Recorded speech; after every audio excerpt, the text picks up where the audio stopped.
నక్క ఆకలి కోసము వెతుకుతుంటది. నక్కకి ఒక చెట్టు కనపడుతుంటది. చెట్టు పైన కాకుంటాది. కాకి నోట్లో చికెన్ ముక్కుంటాది.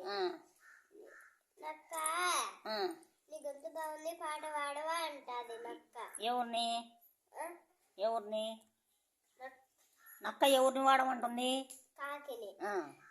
కాకి పాడతాది. మళ్ళా కాకి పాడితే చికెన్ ముక్క కింద పడతాది. నక్క ఎత్తుకొని పోతాది. మళ్ళా రోజు దానికి చికెన్ ముక్క దొరికింటది. మళ్ళా మోసం చేయాలని చూస్తాది. చికెన్ ముక్క పాట పాడు అంటది. తినేసి వాడతాది. నక్కేం చేస్తుంది? నక్క పాట విని పాడిపోతాది. నా ఆటలు సాగలేదని పోతాది. అది ఒక నాడైతే సాగుతాయి, దినం సాగవు కదా అట్లా.